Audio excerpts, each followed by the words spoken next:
tell you that I think I lost my way. I know you're there behind the mirror, but the cracks, they begin to show.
Welcome back, everybody, to the Anti-Stall Racing IMSA series. It's season 11, round 3 here at Imola. Back at Imola, been a while, but it's back a real proper classic racing around here.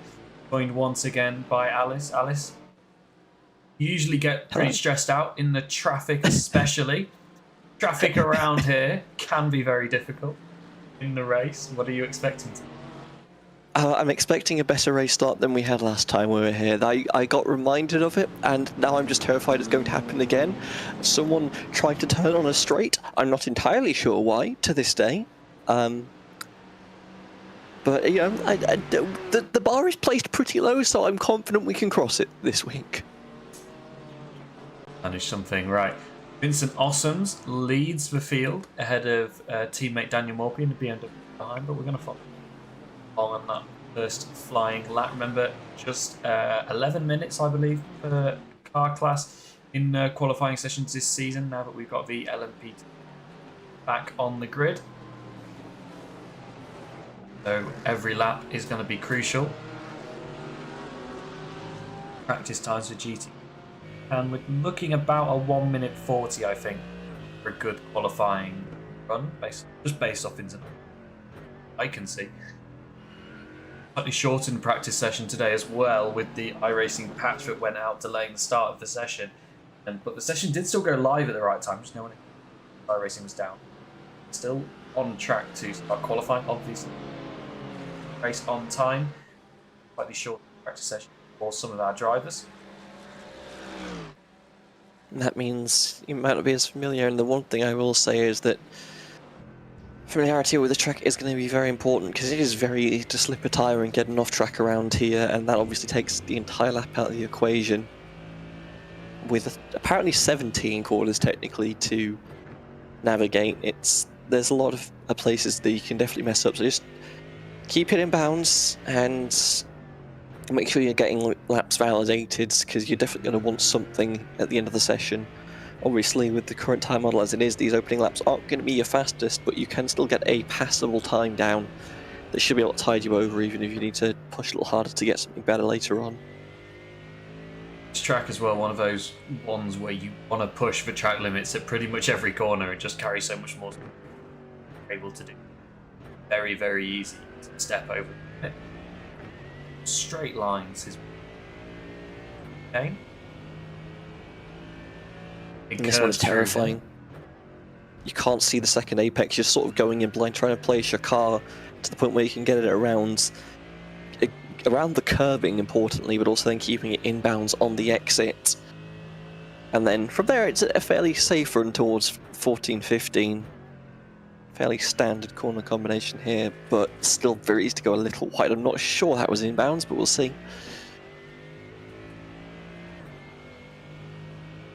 Onto the line for Vincent Ossoms. He'll set the benchmark time, followed closely behind by Daniel Morby. Racing Ossoms across the line. It's a 1:18.65, but was invalidated on that lap by Vincent Ossoms. So, and by a couple. Actually, so Diego Baccio was the first driver across the line to set a valid time. That's now been beaten by Kevin Zandvoort. Name will be fixed momentarily.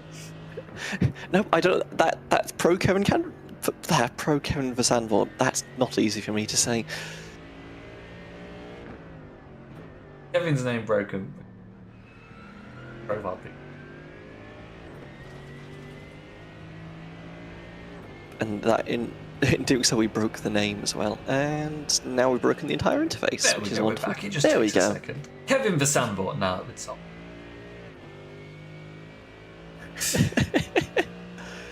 Well, if the qualifying results stay as they are, which admittedly is highly unlikely, that is a pro Kevin Zandvoort. Callum Lux is in P2 in the Aston Martin, just 64 milliseconds behind the Mercedes driving. We've got a couple of Mercedes behind that as well, of Diego Palcio Rodriguez and Christian Island. So on around here, those big curbs we've got at some of the corners. But also long straight that you're about to see down again. Such a long run from the final corner, 18 all the way up to essentially to 19. Great. And Vincent goes to the top time of 4:06. Practice, I think, a little bit more. Box loss into. So I think there might be a problem with the iRacing map of this track, in that you mentioned turns 18 and 19, which my track map doesn't have. I'm going to try and find an iRacing track map. I'm going to double check that my track map is actually mirroring the iRacing track map, but it usually does. In which case, why don't you send me your track map, Alice, and we'll run off that. I'm just going to verify, because I'm just kind of interested now as to like where these extra corners have come from. My screenshot tool is also just misbehaving, which is terrifying. Our race director, who is sat in the call, has just dropped as the official Wikipedia track map, is the one that I'm looking at, actually.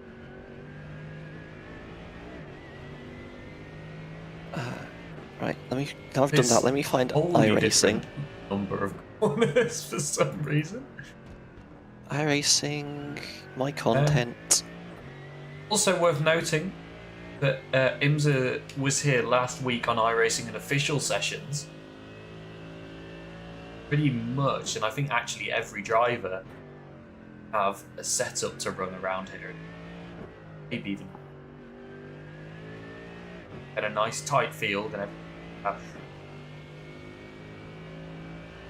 for the track, shall we say. Sometimes people have to try and hybridize a couple of different sets, try and find something that works out the track.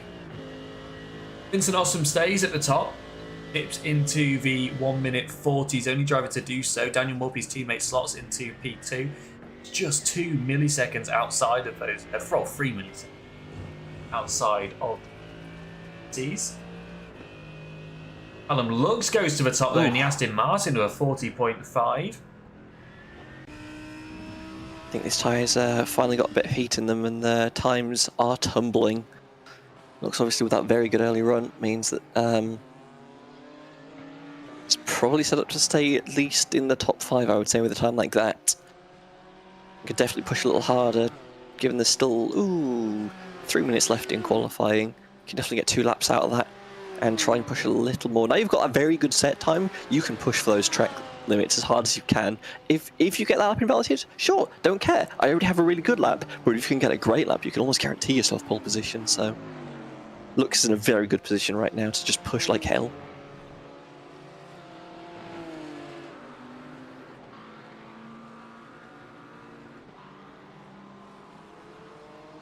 Take a look at IMSA in the Lamborghini. Trying to find a little bit of time. Yeah, Has a currently- tow. I'm not sure what the like tow versus dirty air situation is around this track. I imagine it's a case of actually I'm not sure though, because like there's a decent amount of gap between corners around here. Even if you're not hitting like peak speed, there is a lot of time where you are just driving in a straight line, and being behind someone in that situation is not terrible. As long as you're not close to them. If they get closer during the braking for the chicane, there might be issues. Because it's very easy to trip over yourself there. Yeah, I'm just trying to work out who it is that Ivan is following ahead.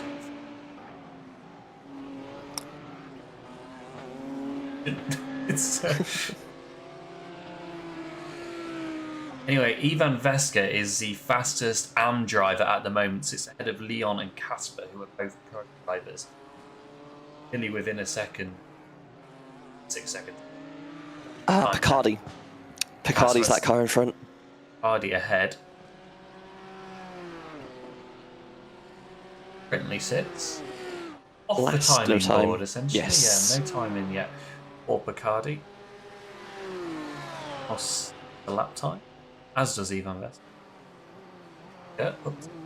That time. Well, this is a little spooky because Veska was 2/10 quicker, and I don't know if there's 2/10 between these two drivers now without them tripping over each other, so... St. Ossoms and Daniel Morphy slipping down the timing tower a little bit, particularly Ossoms, who's now been surpassed by his teammate and Jeffrey Ross as well. Ahead before, and we've got a bit of a traffic situation here as the BMW of Liam de Kock tries to get out of the way, and that is severely interrupted the lap of the second Porsche little pack. I believe that's Dave Van Eck behind. But Jeffrey Ross was maybe impeded a little bit there, who had a purple sector too, so potentially could have challenged for pole. So I think the stewards, as it is this week, in with us. Okay, Andy, probably taking that one. Jeffrey Ross so run to the line, followed closely by the second Porsche, and actually I think has probably backed off a little bit, and he has lost 3 seconds that final sector, so that was in a little bit. The lap. Now towing along the second of... I am trying to work out who that is. Dave Van Eck is currently the one sat behind Ross. What is Dave? There we go. Pink Porsche.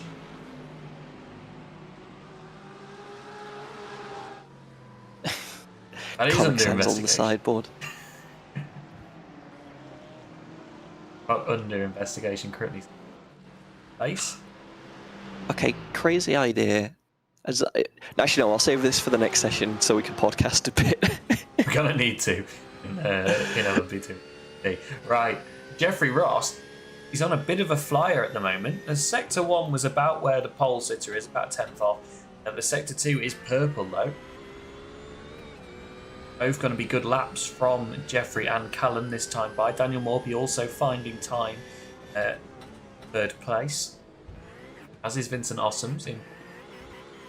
When it's off wide for Jeffrey Ross, we have got the green flag now for LMP2, so this will be the final lap for these guys. And Callum looks, I believe, has pulled over and returned to the pit, so no improvement for Callum. Is there time out there for Jeffrey? Remember, some of Jeffrey's green sectors will have been that last lap, which he had to abort, but no, he pulls over.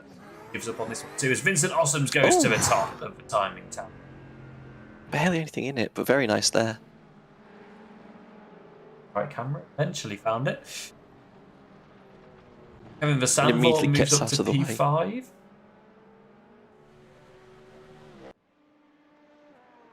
Couple of runners just trying to find a guy. Nicole Monti, who desperately needs it.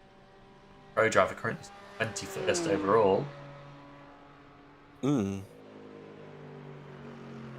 the home race for the Italian. Liam de Kock is given a pit.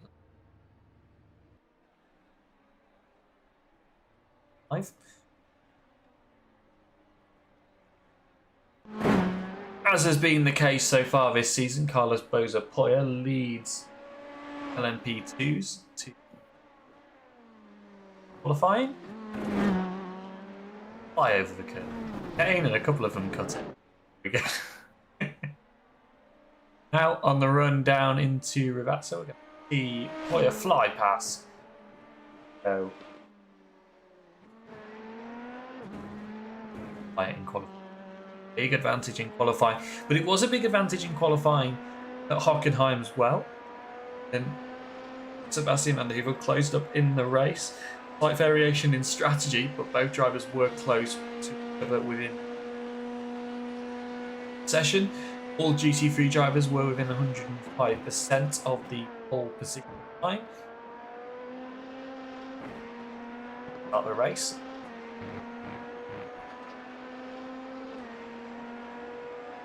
Okay, so the Comic Sans on the side of the car has inspired me slightly. Have you seen the iRacing NASCAR College Series cars? I don't know why they've done it, but instead of having numbers on the side of the car, they've just got the drivers' names in big letters. Okay. And I'm thinking, it's a very convenient way for the broadcast to tell exactly who's who. It saves a lot of time, right? Like, some people's numbers I will remember. Some of them I'm like, that is that car, and now I'm going to try and find it on that timing screen. So I know where to on that timing screen. Indeed, next have the same thing on the rear wing, our race director says, which is true, they do actually. And that is IRL, isn't it? So, big letters on. Also, probably to help. Hoyer is purple on this first lap, and he's just going to come to 9. But remember, these LMP2s don't have quite as bad a cold tyres as the GT have cold tyres for this first lap. So this banker lap for cars. Go on, Alison.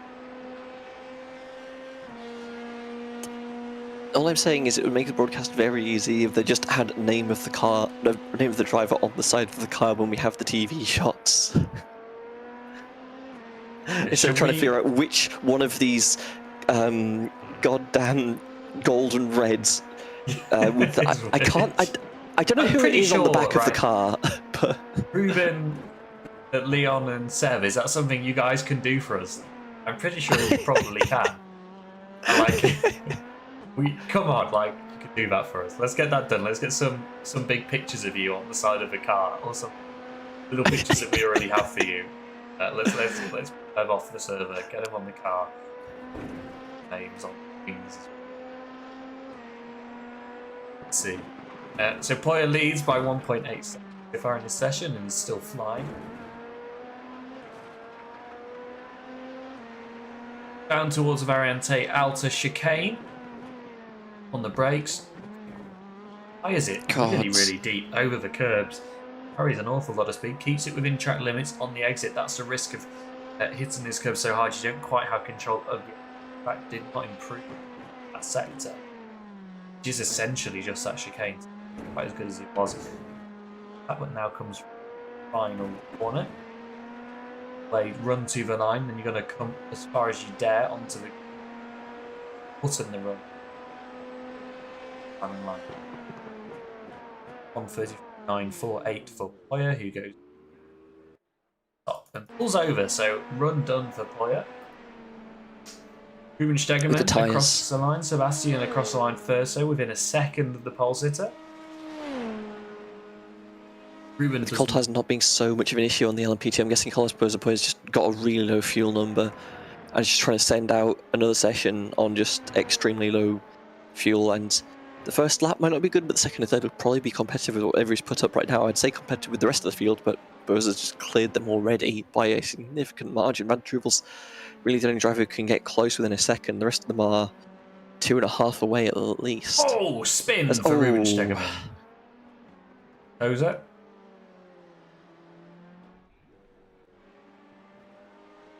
Teammates still pushing on. This is the third of them, Leon. Now how can you tell it's Leon? Because I clicked and chose to drive. Well, just where it says Viagra. Also, that is a wild thing for me to just say.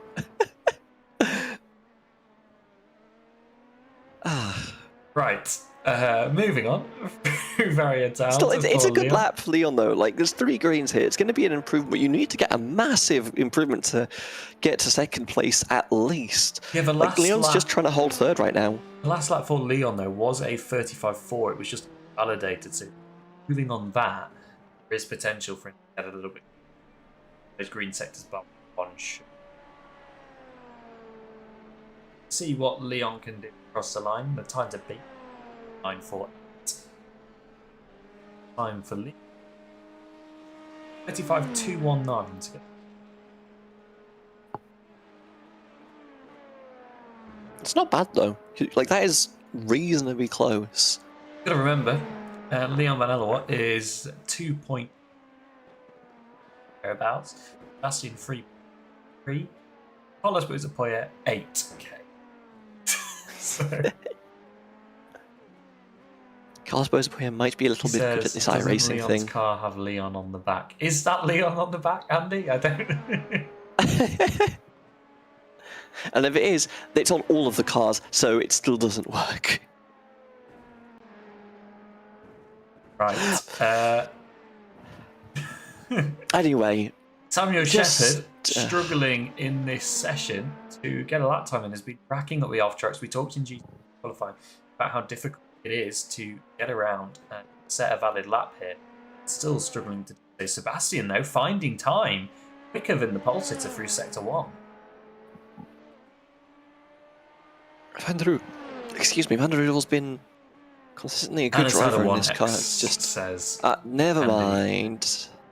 So it'll be next lap for Sebastian. He gets a good exit off the fight. Time for 2 more of the fuels in the car. What would the time have been? Oh, 35.3, so no improvement. Backed off. Second half. Back. Leon goes up to P2 and Sebastian.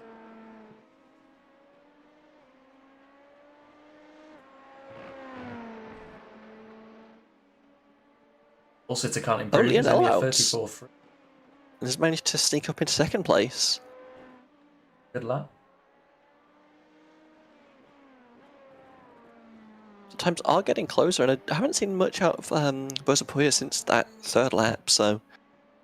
Found time on his personal sector 1, but it's not an overall best. That would still be the way of Van der Roovel, I presume.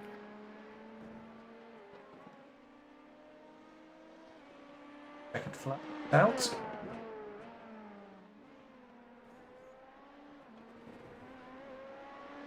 Finding time in the second sector, nothing in the first sector. Poya goes purple through the second sector.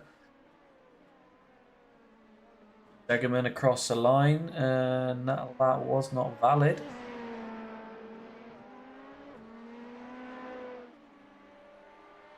Gone.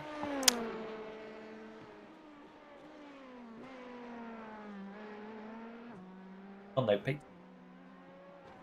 I did see a yellow flag next to his name, though, so I'm kind of worried this is an off-track. And in the background, Bozapoya is sat there with 2 purples. They're absolutely flying at the moment. Sebastian across the line does not improve. Poya across the line has serious potential. More miserable day for us. Across the line, he does. It's a 33.73. But Sebastian on both carrying on as Poya tries to the pit lane. Sebastian anything on what will be their lowest fuel run of the day. Finding time in P5, as is Samuel Shepherd if he rode this lap. Stegman's gone for a spin now, I believe. Back in the just these 3 cars on track now. And I think Shepherd invalidated.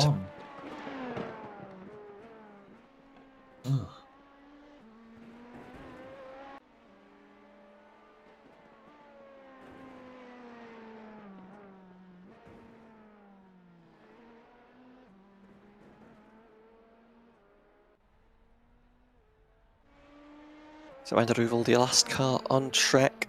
Only needs to find 7 thousandths of a second to jump his teammate.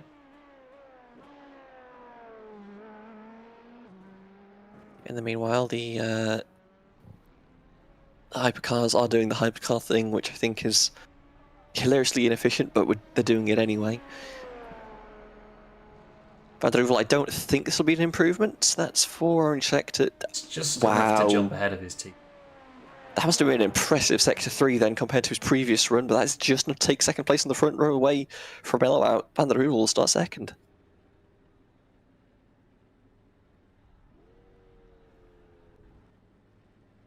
Who You leads could the just field about out? see the queue. It's gonna be the... Hello?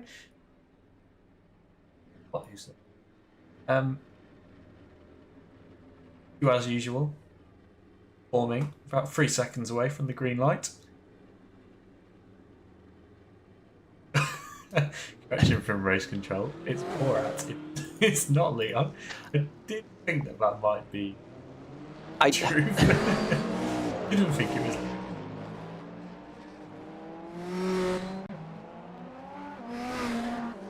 I couldn't remember them. I thought I recognised the picture, but I couldn't guarantee place it, and I didn't want to be wrong on the internet. Anyway. See, this is the problem, though. Raymond Denise is stuck right behind Davide Ocheto as we look at Verdonk leading the field away. It's like, if Denise is an absolute flyer... Dive bomb? In qualifying? On cold tyres? Oh, and there's contact. Contact? And there's lots of flashes of the lights, as we would expect. I think these two had a little bit of a battle last week out. Hockenheim, a brilliant race at Hockenheim last week, if you didn't catch it. Brilliant race at Hockenheim last... Was it last week or the week? It was last week. Last week. Brilliant race at Hockenheim last week. Full replay is up on... and check that out. The highlights are out. Working on lots of ram in, to be honest with you. Stop action. Way down to last lap. I think that last lap had about 2 laps worth of highlights.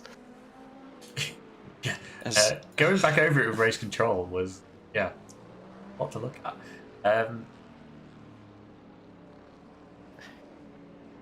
Yeah, just a lot of drivers tripping over each other right now as we get into the outlaps, and these are GTPs on the current tyre model, and these tyres are cold. These times do not matter as long as they exist, and even then, potentially that I don't even care about that. Like, these are going to be so far off pace, it's not even funny.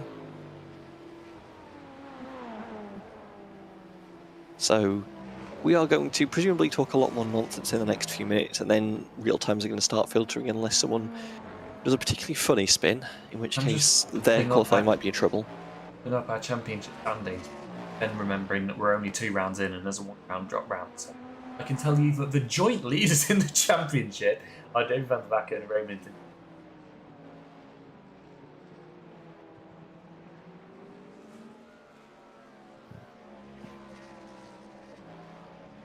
Same, so Davey has a bigger.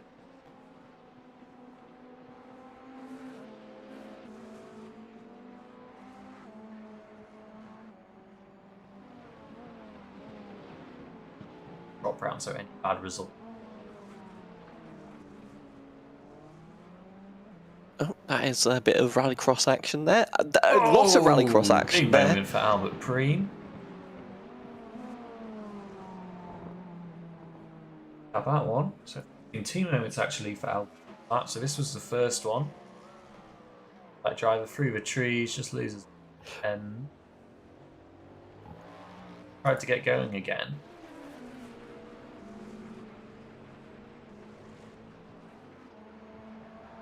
Look, so this is... Well, we're going to have to go all the way from the start. Caught the grass actually there. And I think he's just going to drive all the way.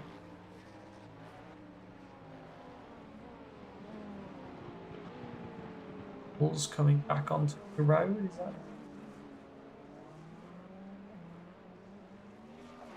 Yep. Okay.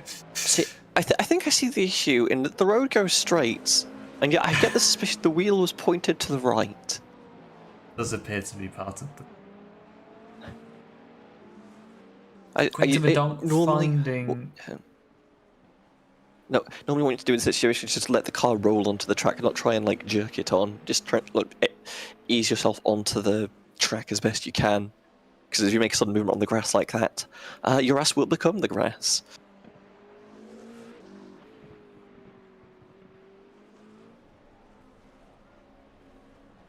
Complete silence from everybody afterwards as well. Fantastic. Which isn't just replying to Andy, who said, ask Quinton if he notices a change in the Ferrari from the update. But I'm pretty sure that is a Porsche that currently sits on provisional pole 30.715. Sits on pole position, sits P3 in the championship right now, with 2 good points scores. It's a 300 and 300 Hockenheim. Talk a little bit about LMP2. Poya leads the championship through the way that drop rounds work. Ruben and Seb, sit on points. Seb has a drop round of 308 points. Drop round is after today's race. Seb to it of Ruben. Actually, that's it. Depends how they finish. Rounds can be very. GT3 is a little bit more interesting. So Vincent Awesome leads the championship by 2. Stand ahead of Daniel Morphy, so of the other day will likely championship going in. Ras Suarez is in P ahead of Alex Ott, Jeffrey Cross, Oysen Heffel, Dave Van Ecker, Dominic Buckle. Very, very tough. We should get a more accurate championship. T3 Arm is led by Ivan Veska, who is just 11 points ahead of Hardy. Donaldson sits in third. Danik Diego Palacio in P7. Then Robin van Bisbergen, Marco. Right. And while that's happening, these times have been crumbling. Yes. Been told I'm cutting out a little bit. Oh. Stream. Like that. Oh no. Try and fix that. Well, while you fix that, Cheto currently is the qualifying session, quarter of a second ahead of Donk. Sartor another quarter behind, basically, followed by Reed, Raymond and Neat, Frederick, Van der Mulbrook, Albert Preem, yet to set a valid lap time, and I think we've hit the peak of these tyres because we're starting to see a lot of orange on these timing sheets here. As we see the Donk approaching and getting into the final sector, just 2 main corners to go here. Okay, I think my mic is fixed. There was just a setting that was ever so slightly wrong, so anybody who's still watching on. If anybody's still watching. If anybody's watching on the stream and able to comment, would be yeah. Come on, we're at peak viewers right now for today's session so far. Right, Quinton Verdonk down to P2, Davide Aceto up to P1, but like you say, yellow on the timing board doesn't improve that lap. Frederick Sartor is going to be the next car across the line and the car with the most potential to improve, at least at the times, and does improve, but it's not enough to go to the top, just within a tenth of a second of Aceto ahead. Jack Reed improves in P3. Lots of purple sectors to go around those, lots of yellows as well, but a lot of people finding time in certain areas of the track. Quinton Verdonk improving again from P4. And Albert Preem finally gets time on the board, but it's still a second off of the leaders right now. We've essentially got 2 packs falling right in the top 4 within 2 tenths, and then there's a huge gap to Preem in 5th. But clearly the Porsches have a lot of pace right now along this track, so obviously the bop changes. I say bop changes. There have been some changes this patch. I'm not sure how effective they are, or if they even matter at all, but I'm just spreading propaganda at this point. Has gone purple, yellow, yellow, yellow, yellow. Yellow, yellow, yellow. Not forecast. It's final sector. Yes, Sato improving a lot in P2, as is Quinton Verdonk across the line for Quinton. That moves him up to P2. Very, very close to the leader, so Cheto will want to stretch his leg a little bit if he can. It's green in the final sector, but it's not an improvement overall, about a 10th down on his previous best. Sato's going to be next across the line. He can find some time in this final sector, which he can't. There was potential, but it is still the fastest lap of the session. A 1:29.616 to go, 10th clear at the top of the field. That is a healthy margin to have this late in the session as well. There's like, these hypercar drivers do tend to get very close to each other in terms of qualifying time, so to get that much of a buffer is one hell of a gauntlet throw, and it's going to require an outstanding lap for Cheto Verdonk to take that pole position away. We started to close up a little bit now. The top 7 all within a second, as Albert Preem still, remember, is a couple of laps behind everyone else due to that spin in terms of where his tyres are going to be at, so we'll be looking to try and improve a little bit more than some others next couple of laps now that he's got those tyres up to temperature mostly. Jack Reed now just 2.5 temps off pole position, but is in the pit lane and will not be going back out, so that's going to be a best of 4th place for the British driver. Mark Frederick set a purple sector on his previous lap, but is now all the way down in P6 as Raymond Denis improves into P5, is now the top 5, all within 4 tenths of a second of each. Sata and, well, Aceto potentially to improve his lap, and Quinton Verdonk definitely to improve his lap as he goes to pole position. So Sata, no improvement. He's not looking that way. Aceto does improve to go 44 thousandths of a second off of Quinton Verdonk. Frederick Sata, no improvement on that lap. So this is going to be the final lap because that is the checkered flag and it's into the pit lane for Mark Frederick, who will not improve on that lap. So everybody on the lap now, it will be their final lap. Quinton, sorry, my map is upside down. This is extremely confusing. Vincent van der Moerbroek is going to be the first driver to take the checkered flag on the road. See, come across the line, and it is an improvement. A 30.728, but not an improvement on the timing board. Quinton Verdonk will be the next driver who will complete this lap and has found time in the second sector, has found even more time in the third sector to go fastest of all, and his first sector is quicker than anybody else's first sector on this lap. And Davide Aceto is not finding enough time to beat Quinton behind. He's been slower in every sector so far this lap. Frederick Sata goes purple in sector 3 now, and his times are so far this lap quick enough to take pole position away from Quinton Verdonk. No improvement in sector 4 for any of the drivers still out there. Across the line, it is a new best of the session now, a 29.434 for Quinton Verdonk, but I think this is going to be close with Sata, perhaps not with Aceto, as Aceto comes across the line. No improvement for Aceto. So what can Sata do? On the run to the line, gets a little bit wiggly at the final corner. He's wiggling the steering wheel, actually, so maybe he's frustrated at a mistake there. The final corner. So, yeah, there was a big mistake through the final corner, I believe. Will be this moment. Clobbered the curves, which sent him out wide. And I think that was an off track where the frustration came in, because that was a lap that could have put him on pole position. Instead, we'll start P3. Well, just behind his teammate, Davide Aceto. Quinton Verdonk will start on pole position.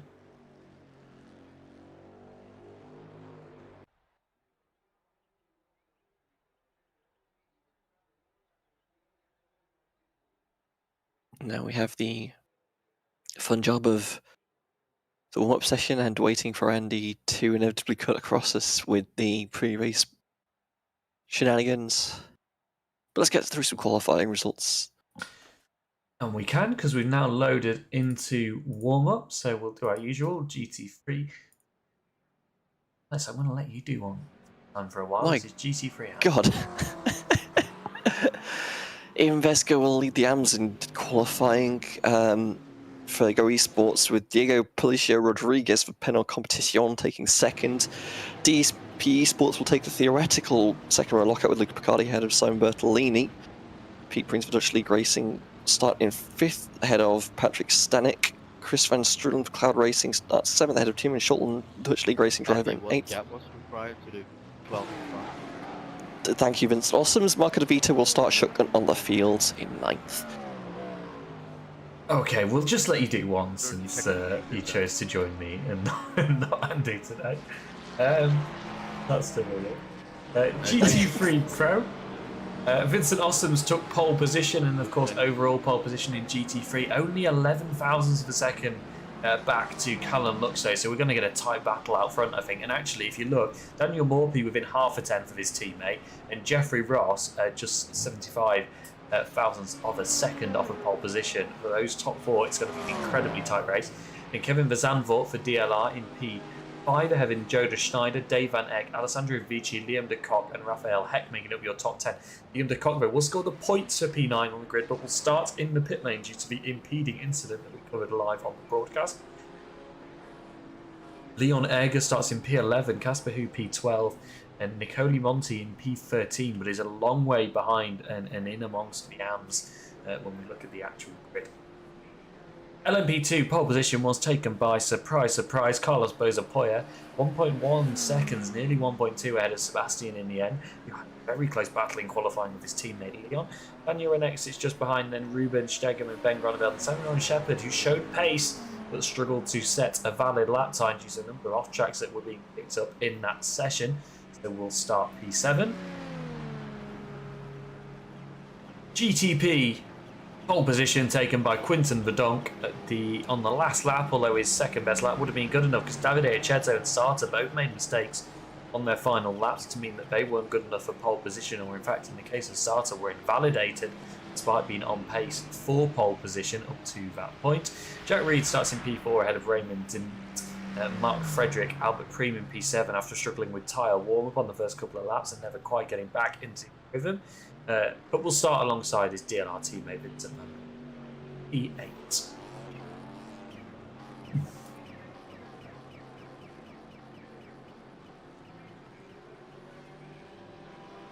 Right, as your weekly reminder, the race does not start on the green flag. The race will start when your class leader goes within the start zone, and be aware that the start zone is very short this week.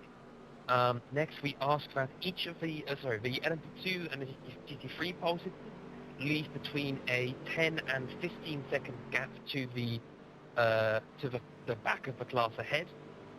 And finally, we ask that the poles in each class run the pit limiter from the end of the double left-hander at the end of the lap until you reach the start zone, so that everyone else in your class can pack up and form up nicely, with the pit limit speed being 80 kilometers an hour or 15 miles an hour. Finally, for administrative purposes, car 44 in GT3 will not be scoring points, so if you finish, say, one position behind them, you will be promoted to that point score.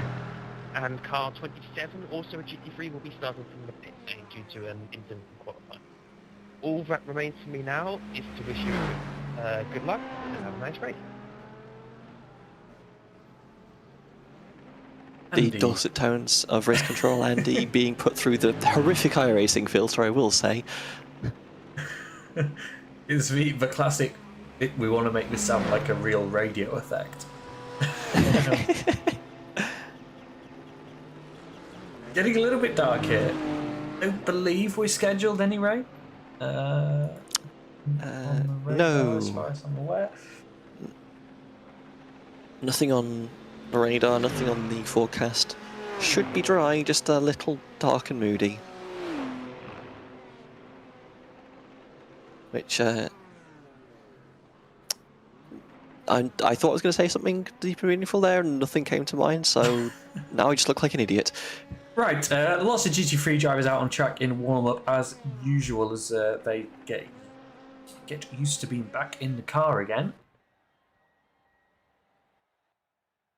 Getting ready to go green though now, as everybody returns to the pit lane. The session resets as we go into the race. And it will be the short formation lap, so... It will be. So why have I gone to a grid camera? We'll find the right one eventually. What an F1 this is. There we go. on pole position is quick.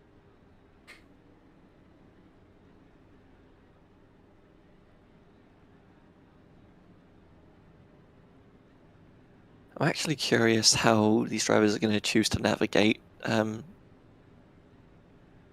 Variante Ultra, I believe, is the chicane name. The next chicane through here. Just because, like, it's not particularly wide, so I imagine we're going to end up trying to go single file through there. But if they do try and go too wide out of principle, I will be mildly amused.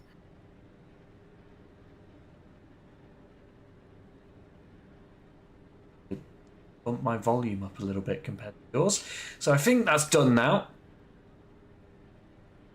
Andy could confirm that. Can also move the mic a little bit closer. We are rolling here in Imola. I'm being told it's early morning and the sun will come up as we go through the race. It's about 9:45. Andy pointing out that once again the results said the wrong round. Actually, that one day they will be correct. They were correct last week. That's why it's wrong this week. So, yeah, that's just how it is. They will not be correct for the final results. We tried to go too wide through the chicane in the back, just not successfully. Andy might want to give a shout to the GT3s maybe to go single file. No, I think... Oh, the GT3's mate. I don't know. Either way, everyone's moving. Yeah, all three classes rolling. LMP2 making their way through that chicane now. We're watching the Hypercar GTP class as we usually would for the run down into turn 1. Long run down into turn 1 here. And hopefully all the drivers get the memo that this is a straight part of the track and you do not need to turn your wheel on a straight part of a track. You just hold it straight. You never know though. Blue lights for Quinton the Donk's Vulcan Motorsports car. I love that. Porsche as he gets ready to go green. He chooses when they go as long as it's in the start zone. I'm not sure where the start zone is for this race. It's the MotoGP start here. He's in it now. Goes middle of it. Oh, and it's a good contact to the back already. Okay. Everyone kept current performances. I can't be too mad, so we're just going to have a massive fight into turn 1 about it instead. And we're all alright through turn 1, through turn 2, and through turn 4, as I get the corner numbers a little bit mixed up. Right, we're getting ready to go green in LMP2, and you've gone. Carlos Poya makes a good jump, just as we join Daniel Renette with a good start as well. Leon just towing in behind his teammate right now as they go into turn 1. It's a little bit close between some of the cars at the back, but everybody through their single file nicely. Leon Decott gets rolling in the pit lane, but Daniel Morphy will sit behind his teammate into turn 1 as they run. We'll watch behind a little bit as they are going to go too wide in GT3. Kevin Versanvort and Joseph Schneider make contact but get away with it so far. We're going to jump a little bit further back because we're too wide through here as well. Again, just a little bit of rubbing on the exit. Oh, 3 wide at the back. All good so far. And bumper car, Simon Bertolini Jr. I think got... Oh, we got a car off there. That's Luca Picardi. That's the only thing that happened on that opening lap. That's not the worst thing in the world. We've got a slow-moving Leon in LMP2 who's been off. Bertolini gets spun just off camera there as... all out slow, as you mentioned. To Leon. Oh, just lost a rear. Not too bad of a result. Keeps it going. This is what happened to Simone Bertolini. Oh, just lost a rear on his own over the curb. And this is what happened to Luca Picardi, and then I think we're all caught up. As Vincent Ossam's apparently jumped the start. Let's just take another look, but I think that was just too much power on lap 1. No, just too much speed and steering lock into it. The fronts can get angry. Either way, Ossam's has a drive-through penalty to serve. Getting called for a jump start. What that's for. Is that for a jump start? Yes. I am not synced up properly with race control today. Bum drafting down straight for the lead. That's not going to end well. That should be a lunge, honestly. To be fair, Morphy knows the car in front is going to have to pull over for a He's just trying to drive-through work with penalty his anyway. teammate here to make sure they get the win. But that's just going to invite Callum Lux into the situation, so... Unless Morphy decides to back up the pack a little bit here. I don't... This isn't F1, we can't back up the pack by 30 seconds, unfortunately. Either way, Jeffrey Ross, the last car... Side by side in GTP, Raymond Denit on the inside, and that's Davide Accetto flying by. Moves done. Unless this gets a ridiculous level from Denit, I think he's just backing out here. And indeed just chooses to slot in line. Not sure what happened in that final corner just to give Denit the disadvantage there, but... Liam Lecoq trying to get the move done. Piratella is a hard place to do it, down through Aqua Minerale. Liam Lecoq as well, remember, had to start in the pit lane, but because he's GT3, actually hasn't lost out too badly, and is at least on the back of the pack. Obviously qualified a lot higher than this, but he's on the back of the pack crucially.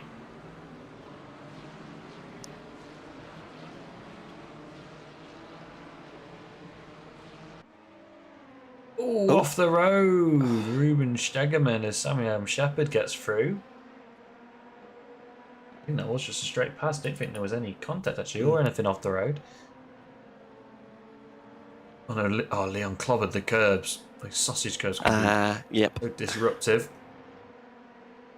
I had a feeling Shepard might have been a bit below the actual pace, given the issues with off-track Shepard suffering through qualifying. It's clear that Brit has a lot of pace in that car right now, up to 4th place already, just under 5 minutes. So, good show there, and still has to catch Carlos Bozapuya, which is a very tall challenge indeed. So, probably not going to get there, but like to.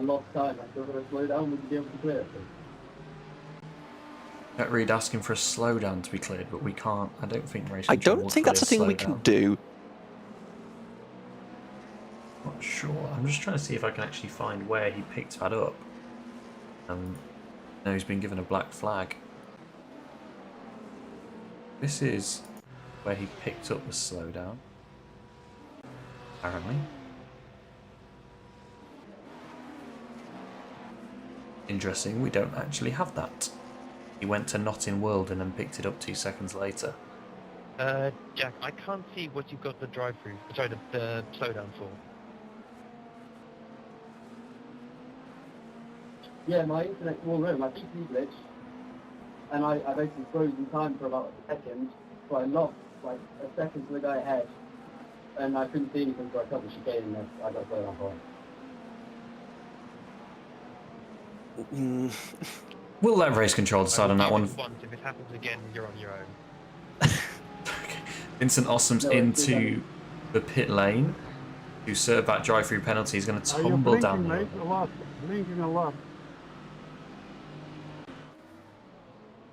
Albert Preem saying that he's blinking a lot.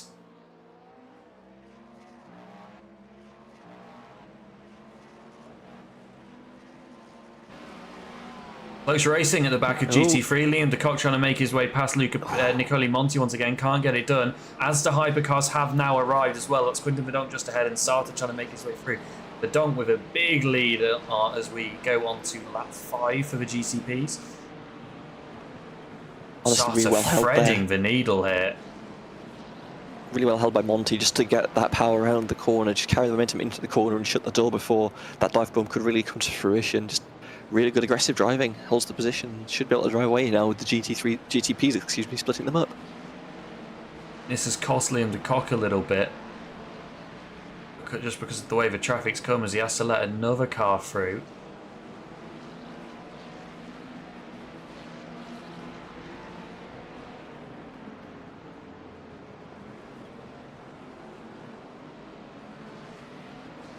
And now you're just Meanwhile, stuck waving Samuel cars and by. Shepard has made a move on Daniel Renek, who is up again, and Sartre's had a moment with just cut away from it. And what's happened here into the chicane has been tagged from behind by the GT3s. He came back onto the racing line. Yeah, I think he took the GT3's braking zone away there, I think is the main issue. What has happened to Leon? Because Leon went off about 10 seconds later, but I don't think it's going to be related. Is it the curbs again for Leon? It is. Spits him out wide again. But could have been a lot worse.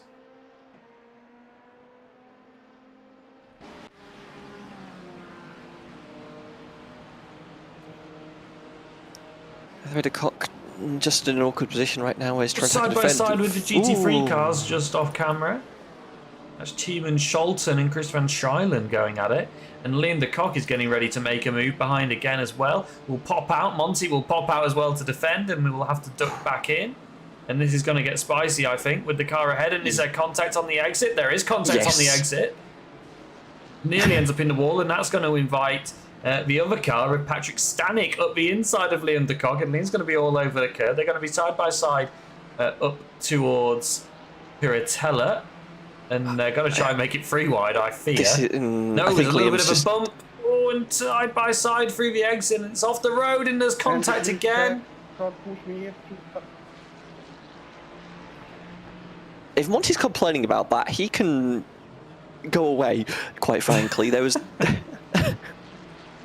he cuts across the front nose of de Kock, tries to take a very aggressive line through that first chicane, Villeneuve chicane, I think it is. Yes, I believe gets a bad exit, almost gets drove over. De Kock does, admittedly, the right thing, which I wouldn't have done, which is back out and let Monty live. Sorry, mate. And also, like, gets a decent bump down through other corners. Like, de Kock is trying to pass, but just the defensive driving is making it extremely difficult, and Monty's putting himself in bad situations and getting punished for it. Sure what's happened to Samuel here, because gotten by.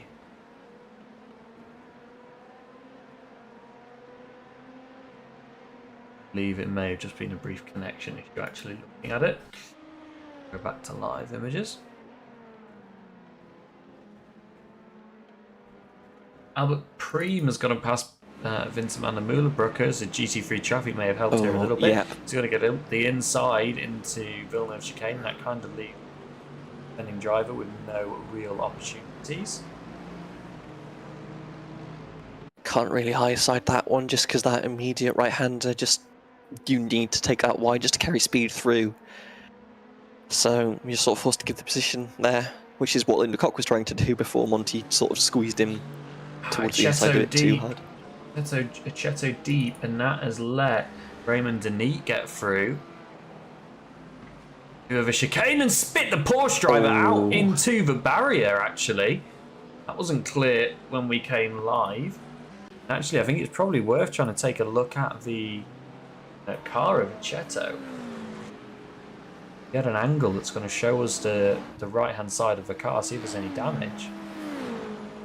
Doesn't look awful. Doesn't look terrible from here. Looks alright, really. So somehow managed to get away with what was actually quite a big whack into the wall. Looks fine.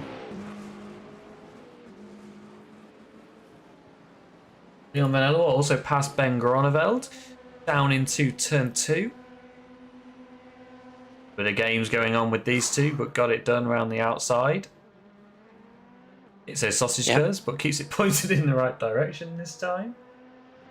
So if you have the confidence to high side it there, you can just send it through. Sartor and Frederick have been having a little bit of a battle through the traffic as well, and Frederick's going to get up the inside of Sartor. I don't think this move is going to last. I think Sartor is going to get back by into turn 1. Sorry, Frederick is going to get back by into turn 1. Yeah. It's not going to be into turn 1. It's going to be... Oh, it's going to be when he blinks out. Yeah. Okay. Marco De Vita has been off the road as well. Oh, Nicoli Monti tagging him. That's a weird one. That's a very early turning point for De Vita, I will say. I'm not sure. I think the GT3 behind just got a bit blindsided. Awesome's going to just bully his way around the outside. Awesome's trying to gain back the time that he lost from that drive-through penalty. Making his way slowly back through the field. This is how Liam de Kock finally got past Nicoli Monti and just would exit through the final chicane alongside up in straight. Hitting from You started nice and deep. From Marco to ignore me. It was Simone Bertolini had the contact with.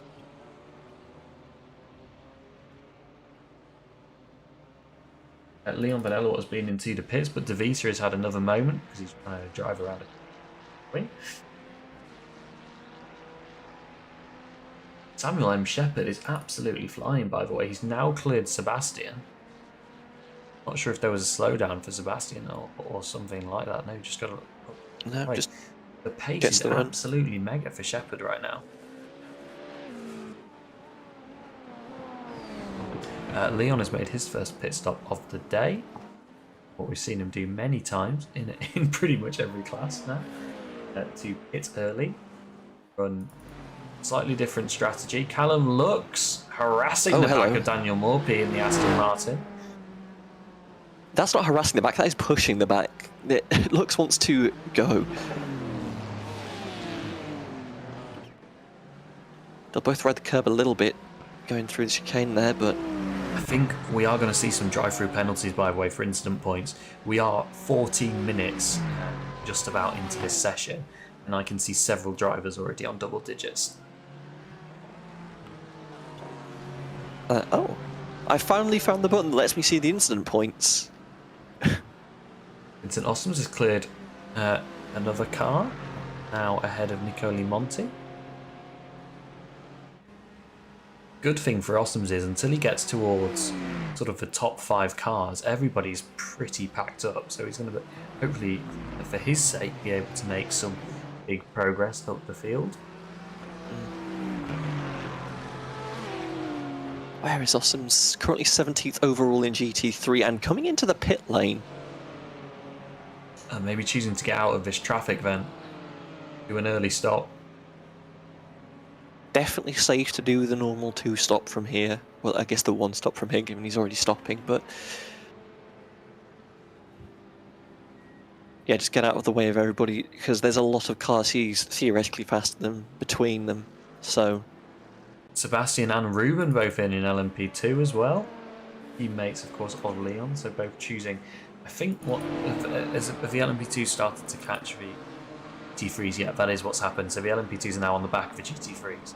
Those cars choosing to get out of the traffic and get in, take some fuel and just do most of their running in clean air, which is not an unsmart decision, I would say. I've seen it work very well before. Given how tightly packed these GT3s are and how narrow this track is, I can't exactly blame them for the idea. You're probably going to have to pass them at some point, but giving yourself a lot of clean air to work with and letting these GT3s spread themselves out a bit as they normally do over the course of a race. It's definitely going to help you in the long run, I think. It's an unorthodox strategy, we haven't seen it too much, but should pay off nicely in the end. Oh, this Look is at Mark Frederick here. There's going to be another. Yep, huge blink. Okay.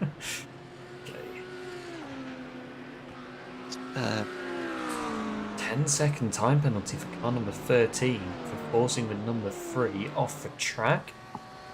And I'm going to try and find the number 3. Roman Denneat. It's a big penalty for the man that currently runs in second place with the field packed tightly behind him.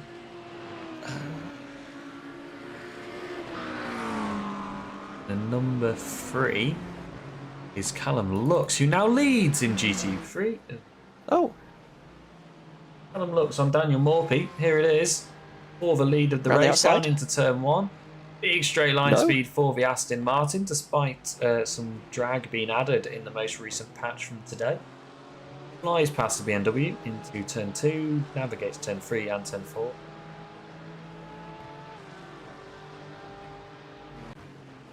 I didn't think Morphy would just off the inside like that, but no. Andy, could you check turn 1? Looking at a braking from the guy in front. Frederick complaining about Federico Sartor, who is pulling away from Frederick and Reed, who's also at the back of this train. You can see him there trying to get around one of the Red Eagle cars. And Ossoms, the pole sitter. Oh, and and it's he's cost him splitting them. severely to go around the outside. He's going to be side by side now with Jack Reed up the hill, but no, Jack Reed has cleared him. 10-second time penalty for causing a collision for the 927. Simon Bertolini Jr., excuse me. Jack Reed using the traffic to his advantage there.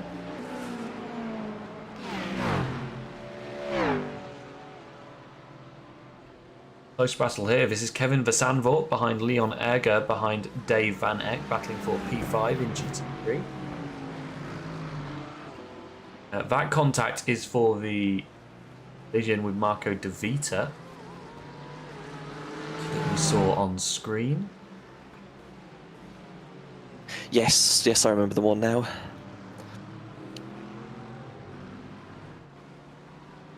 You've got this train of GT3s, and it's very hard to make a move in the situation because there's just enough of a gap where you aren't really going to generate enough of a run. You're sort of forced to stay behind in this awkward sort of dance of when's the opportunity going to come. It's probably going to come through traffic, if at all, as Sam Shepard is about to have a bad moment, I feel. On the outside Contact of the car. with the GT3, which sends him off the road, and that is why Daniel Renek has moved back up into second place. Nearly manages to pirouette round. Not lose too much time, but no, we'll have to 3-point turn. Gets going, but lose an awful lot of time with the Chooses to stay on the outside of the track as well instead of getting on the. And that crucially puts him as well. 10 seconds behind Daniel Renek. When we consider the pit loss time, he's gonna, I imagine now, be behind Sebastian Rubin and potentially even Leon on the road. Such is the time loss that he's suffered there. Jeffrey Ross sets a purple lap time in GT3 as he chases after the leaders. Leon Erger, Kevin Versanvort both into the pit lane after 19 minutes in this race for a slightly earlier stop.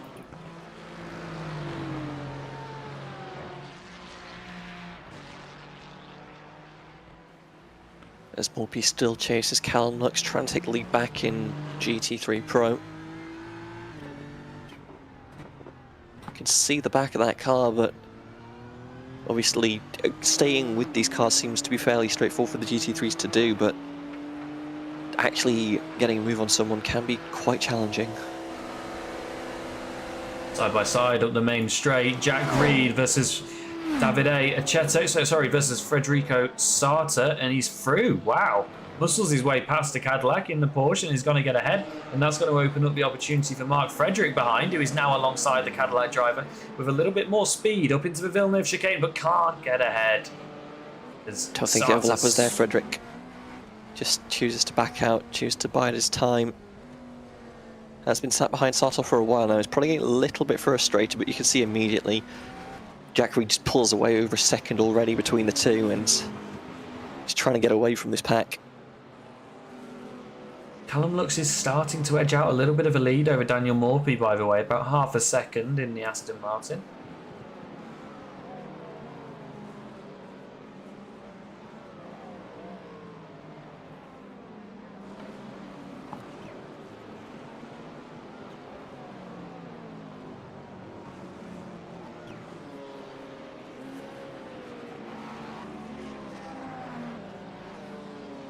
Now it's just waiting for the action to return. Frederick strung to stay with Sartor now as we go back to this fight between Chris van Stryland on the back of Pete Creans for P2 in AM. Trying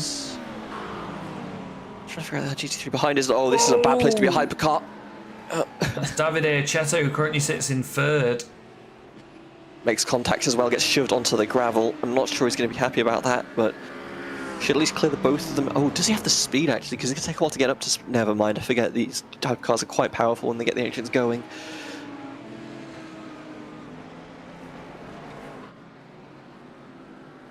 But that has really made this interesting behind, because Chris van Stryland is up the inside now, pretty much of the Mercedes. Liam de Kock is pretty much up the inside of Chris van Stryland, who is still trying to make up for that pit lane start and get back in touch with the main. Max Sarter into the pit lane, I believe, or blinking. No, into First the pit lane. Cars to pits. Yeah. Probably heard his teammate on the radio about the traffic that he just got into and thought, I'm going to take a break, get out of this for a little bit, find some clean air. Has found a little bit of.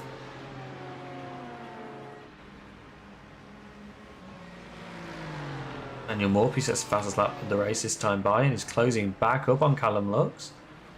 Lifts off into turn 1 though to save a little bit of fuel, doesn't think about the move. Jonas Schneider is into the pit lane, as is Alessandro Vici in GT3, Raymond Denit and Davide Accetto both in this time for GT, as is Jack Reed, as is Mark Frederick, and now we're going to be able to say as is Albert Preem. No, Preem stays out. So Preem and Verdonk both stay out, as does Van der Moelenbroeke. Everybody else has now pit in GTP. Now he's going to be interested to see where Sartre comes out relative to these guys, but he's stuck behind GT3 at the moment. Lots of takers in the AM field to the pit lane as well, as is Samuel M. Shepherd, and let's see where he comes out. So it's behind Sebastian, it's behind Ben. Is it behind Ruben? Yes, it is.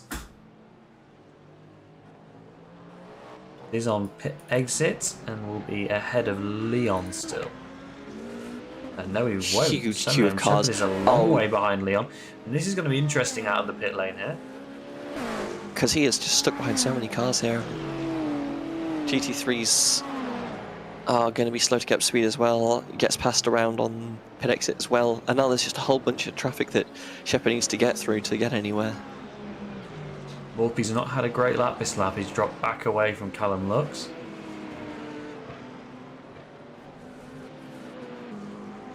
Really, really important lap for Quinton Verdonk, who is now into the pit lane. I think the remaining cars are pitting this lap. Verdonk is pitted with 2 GT3s. That would have been Lux and Morpy, yeah. And they've brought in Ross and Van Stuyland as well, and Van Eck. So I think this is the pit run for everyone. And it might just be Bedlam on exit.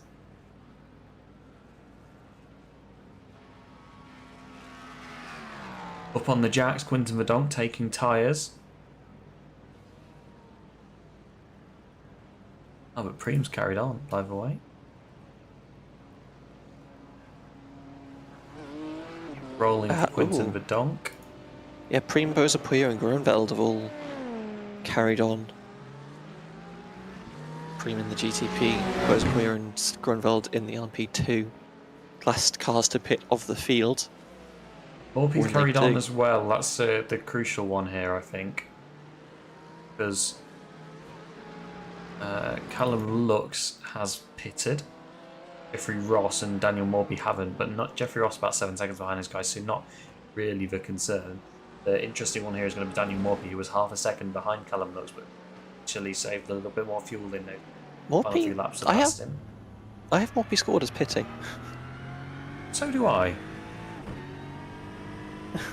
When did he pit?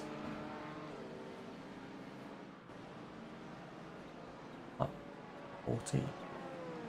Yeah, he pitted, but was on the pit lane for 6 seconds less than Ross. And versus Callum Lux was 8 seconds less. With... Huh. So that is how... Sorry, that's why I was getting a little bit confused. So Daniel Morphy, he's 8 seconds now ahead of the driver that he was fighting for the lead before the pit stop cycle, because he saved more fuel and had a shorter time in the pit lane. Unless there was some tyres taken for Callum Lux. I'd have to think for that much of a delta, it would have to be tyres. I refuse to believe he saved 8 seconds of fuel in a stint. Preem into the pit lane, by the way. That will let Quinton Verdonk retake the lead.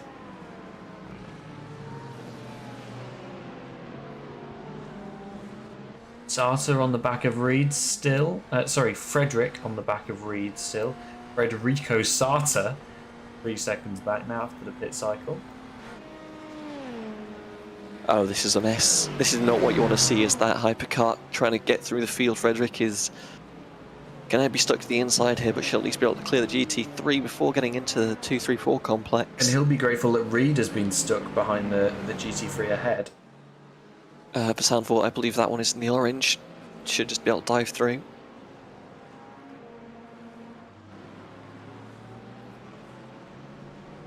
And flashes the hypercar in front.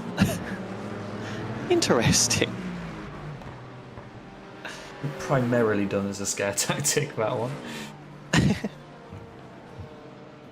Lux did not take tyres, but he missed his box, so he had to reverse. That's what we're told. from Doesn't race control. explain the time difference. Unless did Morphy short fill? But then would. Well, I suppose if he went deep and you got to find reverse and go back, and then Morphy probably did save a little bit of fuel.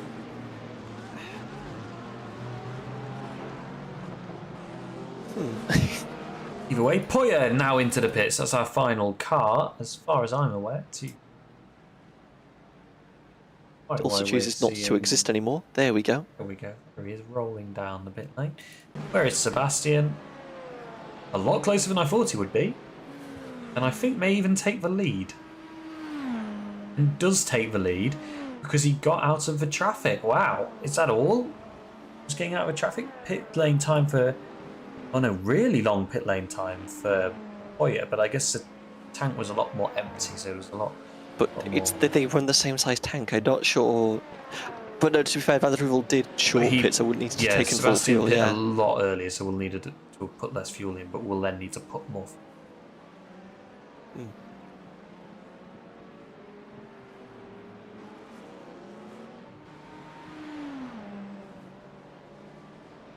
I think that's what's happened anyway. But still, is ahead on track by 3.5 seconds.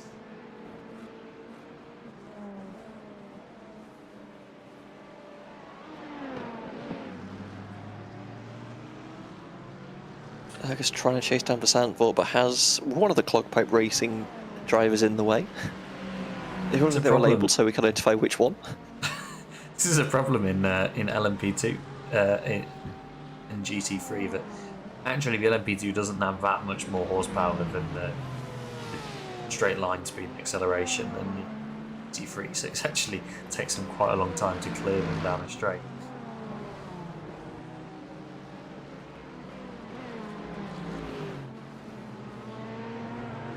A lot of curbs been taken out by both drivers of Zandvoort's. Suffering a little bit here, I think. Erger's definitely hounding the back bumper right now.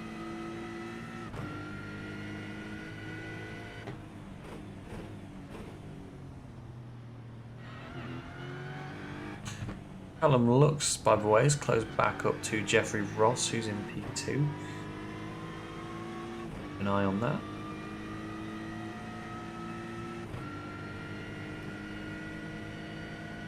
This is the awkward thing for, well, Preens as well, I suppose, as well as Erger, in that you can just ride behind someone, but it's...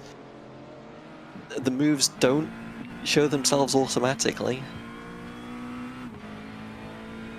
You need to be given a window by another driver as... Freeze momentarily. Let's try again. Yeah, there we go. Here we go. This is Tiemann Scholten. Had a bit of a moment that we missed. Please check. Daniel Renek has been black flagged, by the way, as has Callum Lux. Renek and Lux. Work out what's happened there. I'm not sure. They don't have that many instant points. Oh, and at the back of Van der Meulenbroek as we spin off there.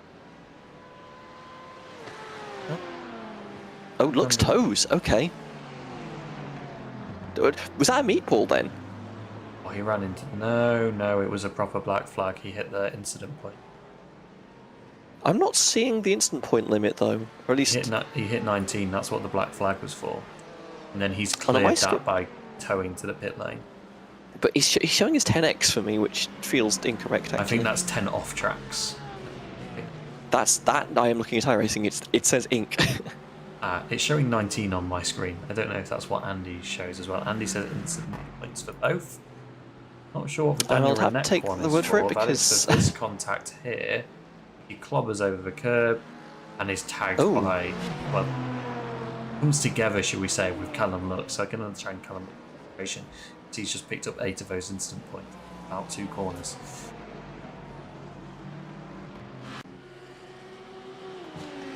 But Callum Lux, he led the race at one point, now out. Getting down the order. Though it is a racing incident, the race control have said. Doesn't take the incident points away, of course. Give you a quick update on incident points. Ruben Stegemann on 12. I'm just going to give you the double digiters as they are. Leon on 15. Samuel M. Shepherd on 14. Daniel Renek on 18. So he's just on the drive through. Ben Groneveld on 10 in LMP2. So we LMP2 field all pretty close to a drive through. That lead is coming down by weight. Carlos Bezopoya would expect eating into the lead. Jeffrey Ross on 14. Jonas Schneider on 10. 10 for Leon Erger. 10 for Dave Van Eyck. 11 for Vici. 11 for Who.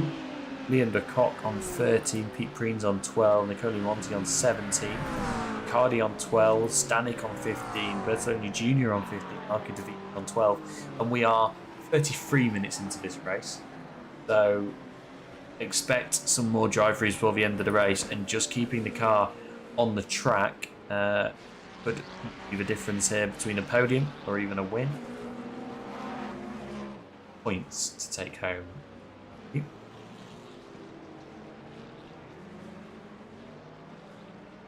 As an aside, I found a bug with the new UI in that the incident counts don't update when you open the entries list. You have to go back to the results and then click on the entries and then they update for some ungodly reason. Well, that is where we found the gap. Right. Oh yeah, now right on the back of Sebastian.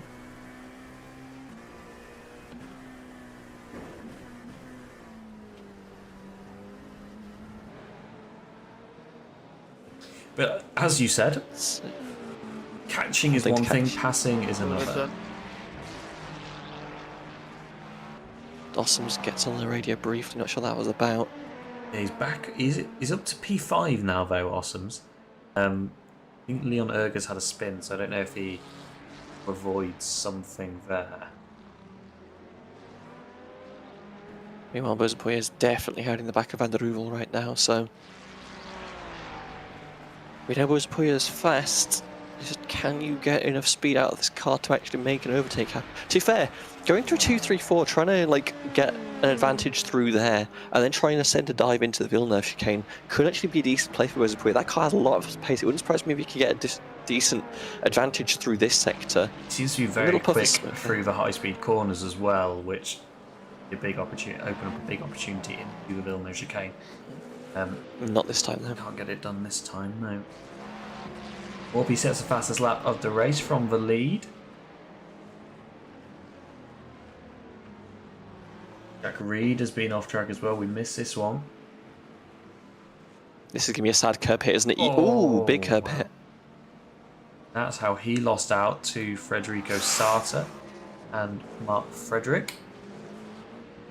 This is the in that we saw for Leon Erger. We didn't see, but I think we heard about on the radio. Oh, wow. That is a bizarre one. Loses control of the car, clobbers the wall. Just trying to carry too much on exit, the car didn't take it, didn't get the turn, and suddenly there's a wall in your face, carried on by the grass. So let's just take another look at that one, because that Mercedes behind is Vincent Ossoms. So Oh no, he gets the... okay, that is weird. I think that was what his reaction was to something involved in that situation, but I'm not quite sure what. Particularly, Vincent Van der Moelenbroek has been on track as well.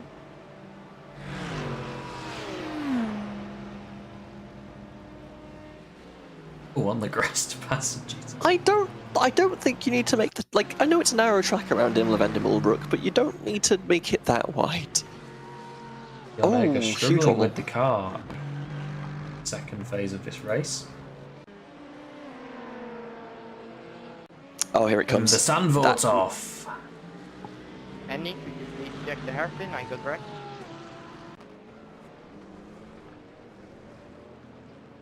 Frederick and Sartor again, okay. Sartor behind in the Cadillac to the outside, dives to the inside, but runs into the back of the BMW. I'm not going to do race controls job, but I would, on initial viewing, I would tend to agree with Frederick's assessment of the situation. Take another look from above. What? Frederick did not move on his line, did he? Please excuse me, I need to just go sit down and reevaluate my life choices. I I'm now on we've the got floor. a couple more drive-throughs, by the way, for incident points, I believe. I believe Simon Bertolini Jr. was one of them. I didn't see the rest. I think that might have been it, actually. Leon Erger into the pit lane for the Not final surprising stop given the way that of car was handling. race. Yeah. 80-second time penalty for Sartor for causing that collision. Cheto and Big number, Frederick but- into the pit lane as well. Their final stops of the race. Only this TV camera would stop just showing us the pit wall. It's a very nice pit, very nice shade of green. Unfortunately, not any of the cars. Samuel Shepherd trying to make an impact here, but it's too late to do so as Leon dives to the pit lane for that second stop. Oh yeah, interestingly, has not been able to clear Sebastian. Maybe he doesn't quite have enough straight line speed to get the pass done on track. But you would have thought we'll have a shorter second stop. Potentially. Looking very close this time, though. Might just end it. No, you can see the car going defensive. I'm going to actually sit up so I can actually see the broadcast properly, because I thought we were in a completely different part of the track.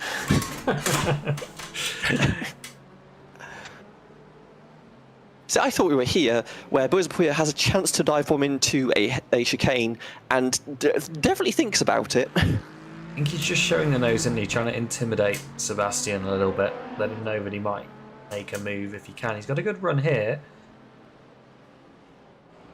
Don't really want to go side by side though through this final section if you can avoid it. The problem is, as soon as you offset the car, you get all the air, so you don't carry the momentum through. I think we might see Sebastian in this lap though. There's one more, okay.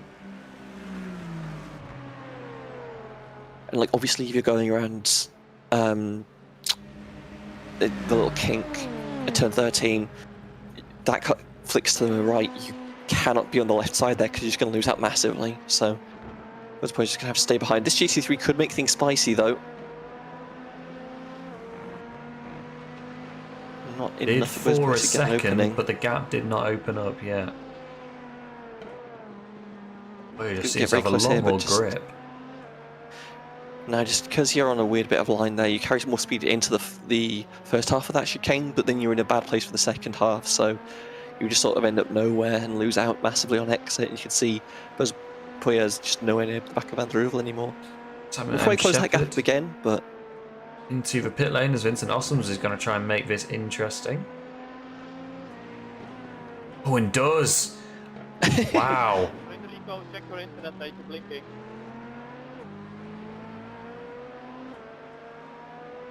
Federico Sartor was blinking earlier, I believe would be the call out there from radio. So, issues for the hypercar driver, currently sat in P3. This has given Sebastian a little bit of breathing room. Liam, were you asking about the hypercar?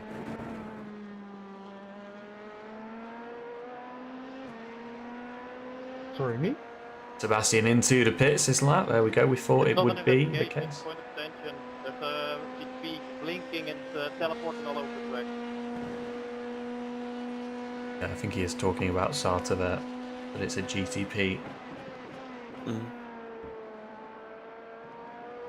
Right, now this is crucial for Poya because I think he was 2 or 3 laps offset off the top of my head. I'm trying to find it now. Boza Puya versus Van der Heuvel was actually 8 laps offset. Wow, big difference. So Poya can essentially pit whenever he wants now. Obviously, you probably want to just run as long as you can on this fuel tank, put as little fuel in as possible in your next one, and get to the end. So, probably going to stay out for a while. You can probably make it past the 50-minute mark. Well, definitely can, I would say.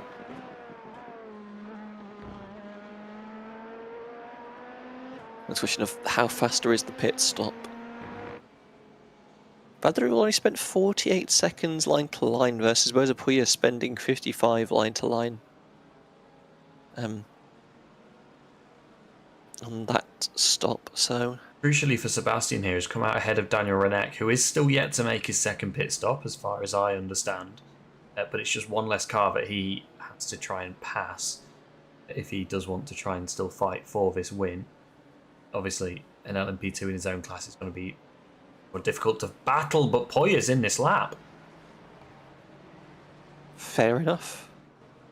There is a saying in NASCAR, if you follow the leader, you'll follow the leader, but if you are the leader, why not? But I think that static time is going to be a lot less for Poyer, who will need a lot less fuel to top up to make it to the end, because he did not pit that many laps ago.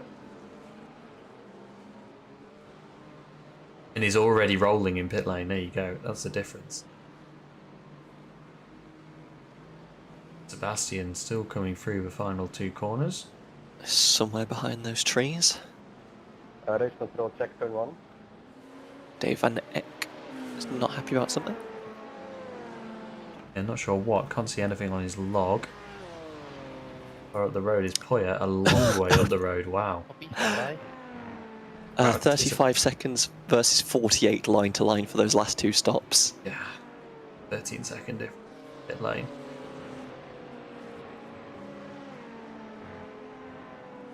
So a small advantage to Carlos Bozapuer despite the strategy attempt from Van der Heuvel.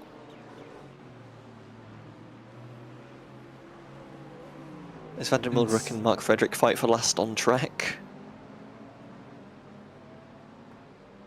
The GT3 in the way as well. Both going to have to go up the inside into the chicane here, so presumably going to take it nice and steady. Just make sure you don't hit this second curb too massively. But it's going to let Van der Mulbrook drive away a bit.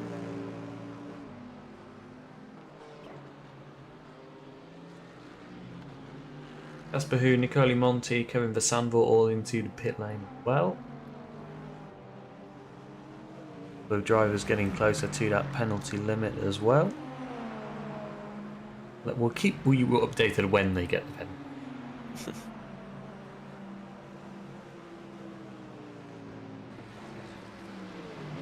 Sounds like the report we heard on the radio a few moments ago, well, about a lap ago, was just on wanting a hypercar pass to be looked at, but like there's anything to it. So Quinton Verdonk leads ahead of Roman Denit, Frederick Sartor. That's your top 3 in this race. Carlos Bozapuer leads in LMP2 ahead of Sebastian Van der Heuvel and Daniel Renek. All of those drivers have now made 2 stops. Jeffrey Ross leads in GT3 Pro ahead of Jonas Schneider, Dave Van Eck. Ivan Veska leads in AM ahead of Preens and Stanek. Schneider into the pit lane now for his second stop of the day. Jeffrey Ross and Dave Van Eck still to make their second stops. Daniel Morphy, of course, has already made Picardi. 2 stops for one-time leader. Picardi has now been black flagged. That is for incident points. We would expect Daniel Morphy to retake the lead in GT3 once all of his pit stops are complete.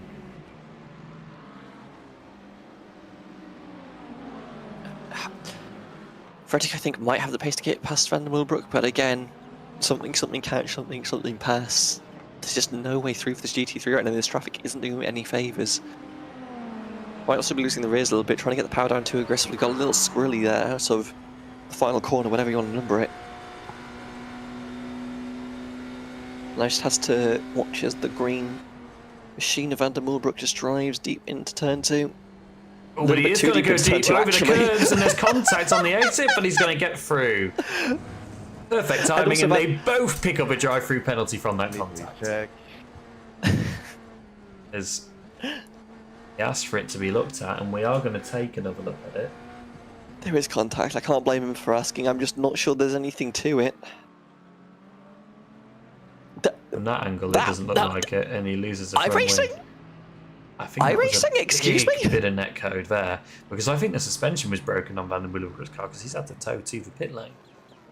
It's the front bumper just decided no longer to exist, but they barely made contact, if at all. Sartor and Denit, by the way, also in the pit lane, but they are scheduled stops.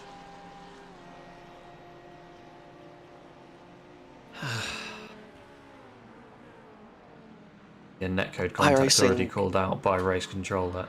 Yeah. netcode contact. Could my black flag be removed? I think not, but... Incident point count, I'm not touching that with a black. Yeah, so instant point count penalties will not be removed, Okay, no worries. even if Just there the was race. a code. Yeah, that's us fine with that. It's the same for everybody. Hmm.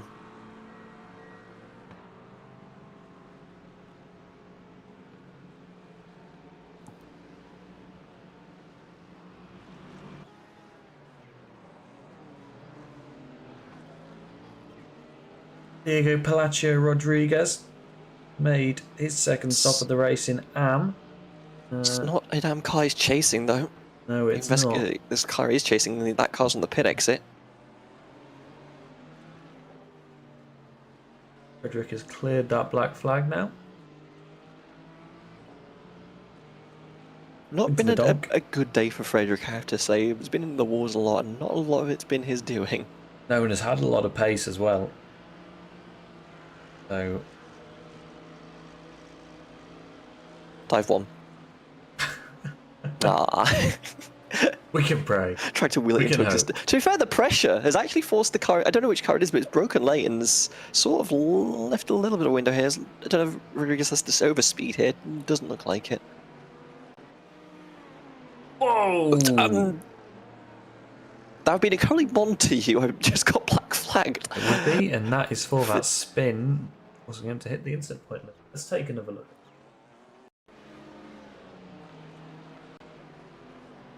You have the pressure from behind, take a little bit too much of the apex, get that curve a little bit wrong, and entire car gets looped. Elowout is found the back of Ben Groenveld.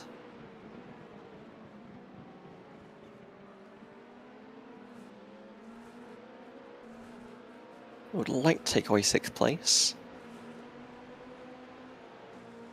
Maybe a little bit challenging with the hypercar getting through. Quinton Verdonk, by the way, is into the pit lane for his final stop of the race. Albert Preem still going, but may come in his lap. Just wait. Back from the leader. And meanwhile, Elowout's going to think about a dive bomb and decides against it. Vincent Ossum's on his climb back up the field, has made it up to P6 and is involved in a little bit of a multi-class train here, as he's going to try and pass Dave Van Eck, who is equally going to try and get past Kevin Sandvort in the closing stages of this race. Albert Preem takes the lead as he does not pit this lap. Carry on for one more as he did previously, but is just tenths of a second ahead of Albert Preem.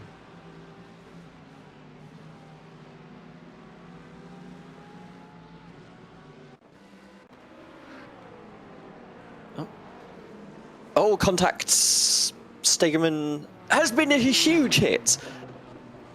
And another one! Oh my word! He is towed, that's why we can't see anything. Yes! Okay, let's take a look at what happened. Pete Preems and Ruben Stegerman, it looks like, have gotten together.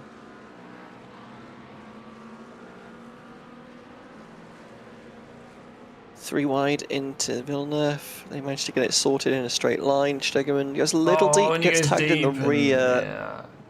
Whoa! And then Ooh, Samuel M. Shepherd comes flying in, as does the other GT3 car. That was... I didn't even Oh, it know who looks so that bad. was. I'll leave it to race control just in case I'm spreading misinformation, but it looked like Stegerman wasn't on the brakes there when he was getting in that wreck and may have been directly punished for it. As we go to a replay of Vincent Awesome's. Apologies, I'm just trying to go back to this again. They cut through and back. Stegerman gets deep. This tag is unfortunate, but like the car just rolls back a little bit. I don't know, the front seems to be locked up. He might have been on the brakes then.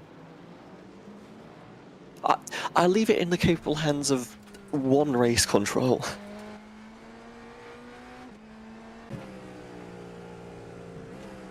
Either way, Albert Preem is trying to get through some more traffic.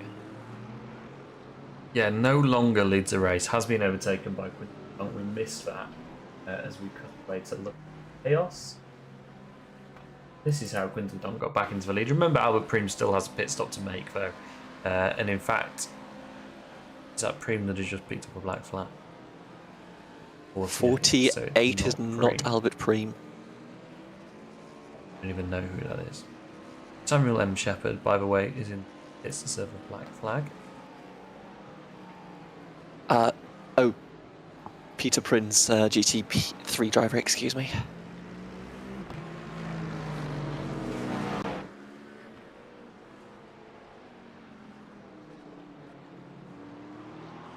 As Preem has actually got past Verdonk due to traffic.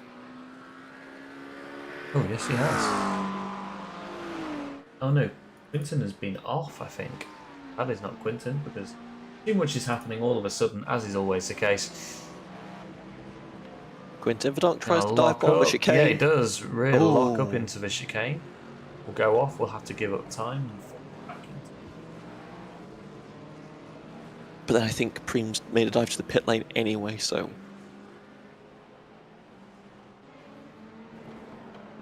Valiant effort from Preem, but unfortunately just going to fall down the order here to do... Need to take that second pit stop, but... Still a decent showing. As we have just over 6 minutes left of racing on the clock.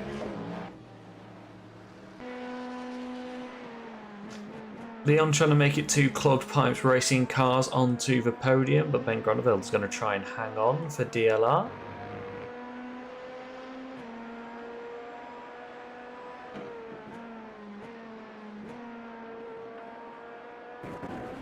Oh! Everyone was given a hefty time penalty. 35 for not holding brakes and causing collision. Okay, my eyes did not deceive me. He is out of the session though now. Managed to carry on. Mm-hmm.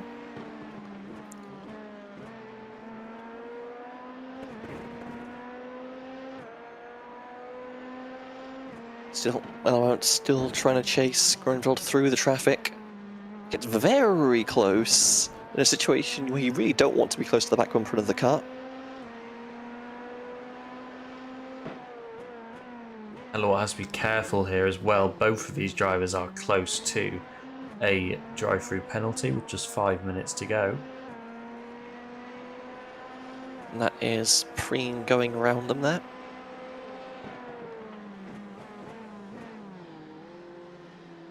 Oh, down the inside and he's going to get Oh. through. And it is ahead now for Leon Van Ellewout. And into Yes, the pit Grenveld's- lane for Ben Groneveld, who clearly needs a little bit of a Needs to splash take the to get second. to the end. He's already been in the pits twice. No, according to my timing sheet. Oh, this sorry, would be the second pit stop. That's his, it's already just added it to my counter, that will be why. Okay. It's fine. It's been a long race. We've had 55 minutes of it. There's only 4 to go now. It's been very action-packed, randomly chaotic for reasons I cannot comprehend. It's fine. I'll be fine. Fine. Vincent Ossoms would like to try and get fourth place away. Ossoms getting past Dave Van Eck to get up into P5 from P6, and there was a little bit of rubbing there. Very, very NASCAR move, let's say. And now, looking to make it P4 for once pole sitter as his teammate leads a race by 11 seconds.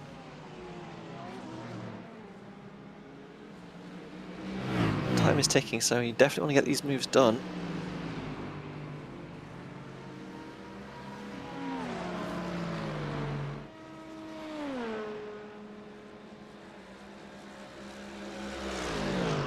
Blossom's going to have to stay behind a bit here, but you can tell that Radical Racing car has a lot of pace.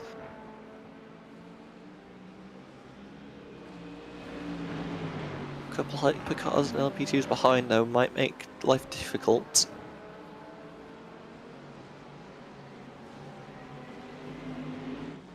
Davide Chetto, by the way, is 3rd place. Instead of Sarta now, I believe that's Pit Cycles on that. It's hounding Danique for 2nd place as well. This is Chetto Has, and Danique just come through. Sartor's definitely having some bad blinks right now in 4th place. Don't know when the iRacing connection black flag would take effect here, but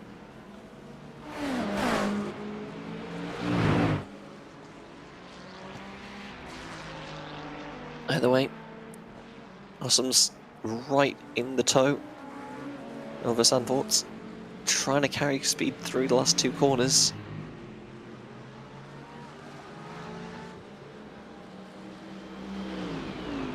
Where am I on track? These last 2 corners. There's too much green on this track, they need some different colours. Make it easier to tell where the hell you are. Either way, Ready for Racing 37 trying to catch up to the orange Mercedes in front. It just doesn't look like there's enough in the tank to actually make this pass reliably. Might have to result to a bit of a stiff arm manoeuvre, or could maybe get some help from this hypercar that's going to chase through hits. Blinks out of existence. That's a terrifying prospect for both these cars now. We'll slide down the inside though, unharmed. Yeah, these two keeping it bumper to bumper. Aceto's just dropped back a little bit.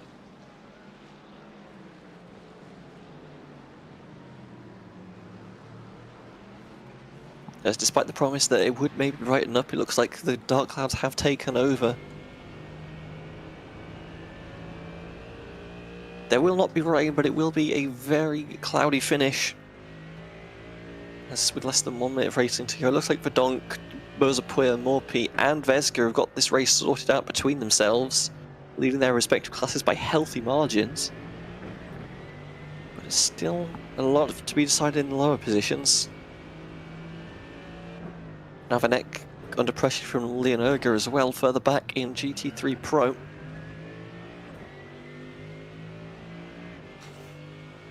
This is the big one for the championship. Remember, Morpy and Awesome's lead in GT3 Pro. Obviously, Morpy's going to come out with the overall lead after today's race. Oh, and moment there for Sandvort, and I think this is going to be an opportunity for Awesome's down into turn 1. Will offset, will take all of the air on that wing though, and having to go around the outside means he won't get alongside until just about now. And it is white flag, it is white flag. I've just seen that being waved. Late on the brakes, squeeze to the end. No, that's... Yeah, I think it was Sandvort knew that was coming. Immediately got us on the radio. And I think that was a mistake from Awesome's, because I think he could be penalised for that. And actually, I think the move was done before I don't think he needed to do that. He had the inside line, he could have fired it in and come out ahead. We've seen the outside line work really well around there though. It's just annoying for the Sandvort to not get the opportunity to fight back at all. Instead of being bullied offline, now has Vanek and Erger chasing this one down as well. Yeah, Hard to tell from that angle. We'll let race control do their thing. Leon Erger in the Aston Martin. Oh, and Ben Groneveld is in the pit lane again. Hedrick and also Picardy, in the pit lane. Very late black flags for instant points, I'd have to believe. Either way, Verdonk finally takes the checkered flag, will win the race. Hardly surprising given the amount of space he put between himself and Raymond Denis, who will come home in second place. We'll cut back to this fight though, because Erger is hounding the back of Vanek, trying to find a way through. Only has a few corners left to make it happen. Guazapuya will be guaranteed first place because Van der Ruvel has taken the checkered flag in second in LMP2.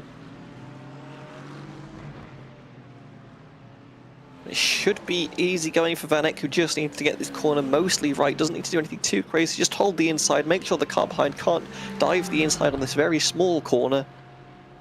And it will be P6 going away with Vanek. Second time penalty for Vincent Osmers, by the way, who only finished 2.9 seconds ahead of the Sandvort, who only finished 1.2 seconds ahead of X. So is this penalty actually going to drop him a long way down, I think, if my maths is correct? I think he's going to drop all the way down to P7 from P4. That 5-second time penalty. I don't know what other penalties there are to go, but... Yep, and there's been a lot of shenanigans this race. So, like, as with all of our results, what we're about to show you is provisional standings without penalties applied for the full result standings, which will actually be accurate because Lord knows these ones aren't going to be. Antistall.racing is your website, or check out our Discord where we'll have the full race report available for your perusal. But I think for our leaders, they had to be pretty happy with that one. Morpy will get the win in GT3 Pro. Beska will take the win in AM. Yeah, not particularly close fights for most of our leads today, but No. good battling throughout the field. And some not good battling. We are now able to show race results. Now that everyone's taken the checker flag, I will just put in as a reminder that, especially today, because it was just me as the only steward, if you think an incident was missed or if you disagree with one of the decisions that I took, please do open up an incident report and fill in the form and let us know what you think we missed or got wrong, and we will review it in the usual fashion. Thank you. Just as a brief aside, there is a sort of line of GT3s just sort of bump drafting each other. Is this some sort of hip new celebration? Screen now, trying to push one of the cars to the finish line. Okay, Ivan Veska was your winner in AM ahead of Diego Palcio Rodriguez. Patrick Stanek completes the podium ahead of Scholten, Preens, Bertolini, De Vita, and Bicardi, and Chris van Strijland, who didn't make distance. GC3 Pro was run by Daniel Morpy, 13 seconds ahead of Jeffrey Ross. Jonas Schneider in P3. Vincent Ossum's in P4, but I think we'll finish P7 across the line, and that timing screen suggests that is the case once a penalty is applied. Kevin Sanvor in P5, Dave Van Eck in 6th place. Erga, Heck, Vici, and Koch complete the top 10. Monty will be your last point scorer, and Callum Lux, unfortunately, pointless. Today's race. Pointless, but without points to score. LMP2 race winner was perhaps unsurprisingly Carlos Boyapoiza for Rincon Racing, and Clogged Pipes Racing Team finished second and third with Huvell and Elowout. Renek in P4 ahead of Groneveld, Shepard in P6 7 laps down, and Stegeman 8 laps down 7. Not sure if those two will score points off the top of my head. And GTP race winner Quinton Verdonk, 9.7 seconds in the end, ahead of Raymond Denis. Davide Aceto just a second and a half behind him to complete the podium. Sarta in P4, Cream in P5, Reed in P6, Frederick in P7 after being in the wars multiple times. Van der Mullenbroek 10 laps down. Again, not sure. I don't believe that will be race distance. Yes, I think he's probably just about missed it, unfortunately. So yeah, that is our race results for today. An interesting race, let's call it. Lots of incidents, lots of track limits penalties have been picked up by our drivers. As Alice said, these results are very much provisional. I don't even have penalties on screen today because Amy is not here to host our stewarding platform. So Andy has been running iRace Control locally and not online. So car number 44 as well has been DSQ'd for running in the wrong car. This was no. He disconnected anyway. He's a long way down the order, so it makes absolutely no. Right. Anyway, it's distracting me when I was looking for something else that I needed to mention on stream. Yeah, so it's break week next week because iRacing is running their official, unofficial 24-hour of Le Mans. Then we're back for a double header on the 30th of October, getting ready for Halloween. Silverstone, then Belle Isle, and a break week again, heading to double header in Mexico. Okay, thanks to everybody that joined us today, and we hope to see you again in a couple of weeks' time. Bye. Bye.